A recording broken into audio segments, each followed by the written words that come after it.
दोस्तों, हम बात करने जा रहे हैं हमारे देश के प्रथम राष्ट्रपति डॉक्टर राजेंद्र प्रसाद के बारे में।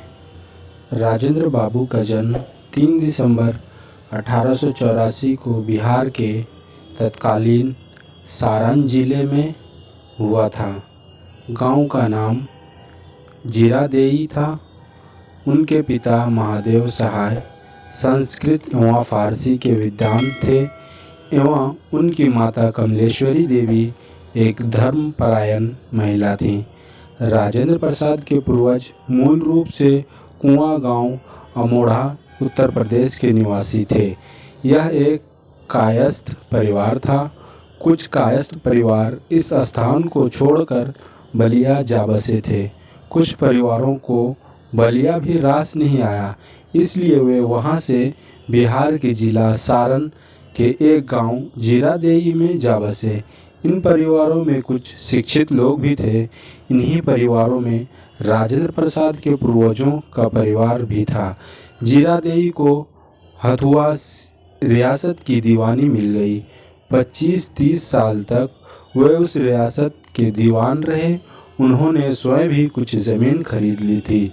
राजेंद्र बाबू के पिता महादेव सहाय इस जमींदारी की देखभाल करते थे।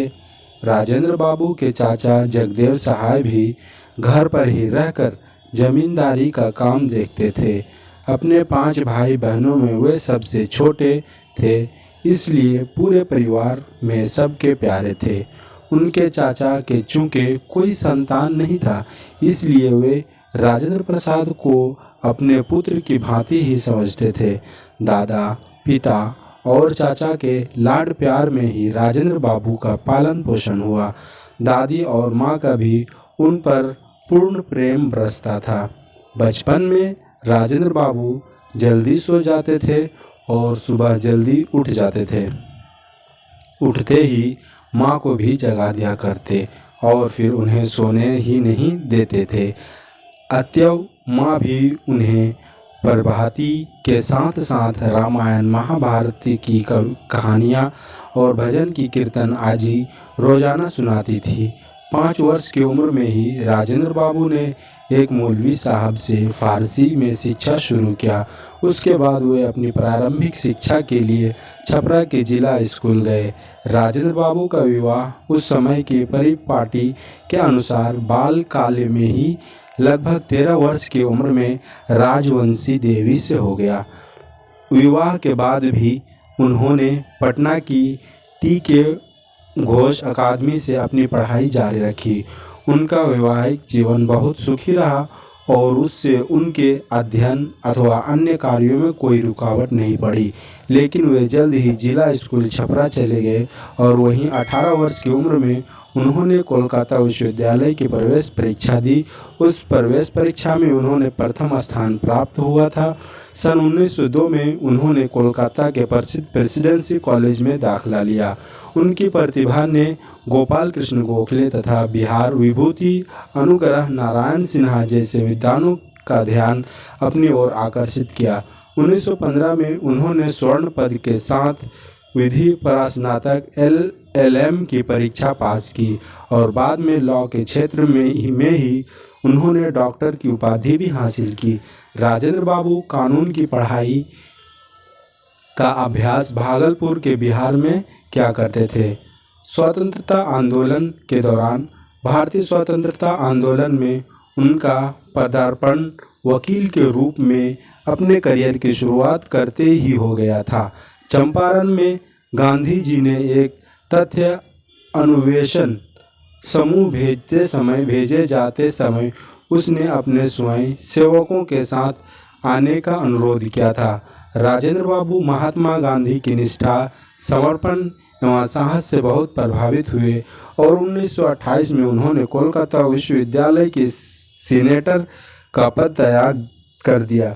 गांधी जी ने जब विदेशी संस्थाओं के बहिष्कार की अपील की थी तो उन्होंने अपने पुत्र मृत्युंजय प्रसाद, जो एक अत्यंत मेधावी छात्र थे, उन्हें कोलकाता विश्वविद्यालय से हटाकर बिहार विद्यापीठ में दाखिल करवाया था।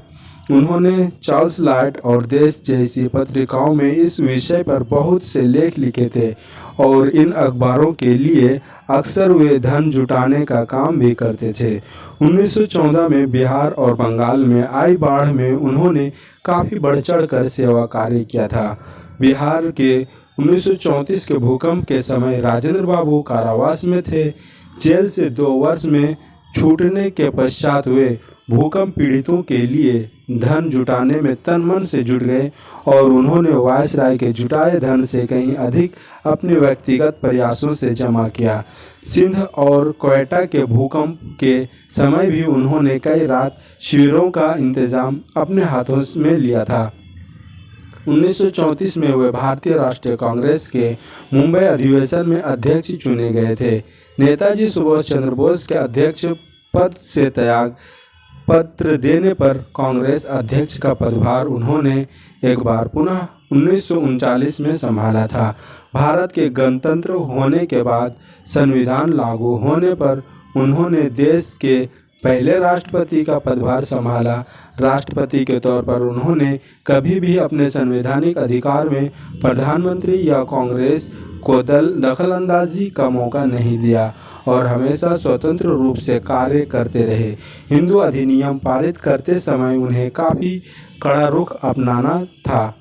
राष्ट्रपति के रूप में उन्होंने कई ऐसे दृष्टांत छोड़े जो बाद में उनके प्रवृत्तियों के लिए उदाहरण बन गए।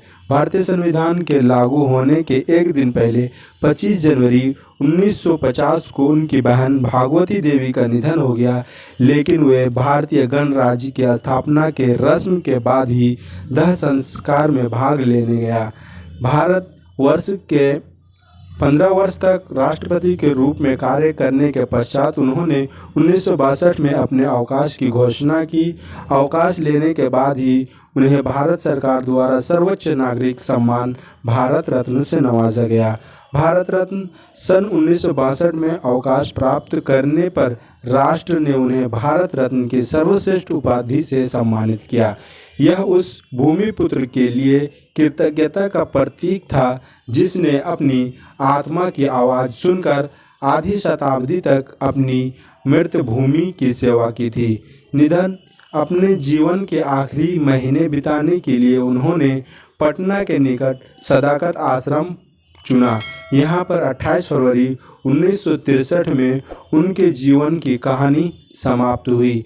यह कहानी थी श्रेष्ठ भारतीय मूल्यों और परंपरा की चट्टान, दृश्य आदर्शों की। हम सभी को इन पर गर्व है और ये सदा राष्ट्र को प्रेरणा देते रहेंगे।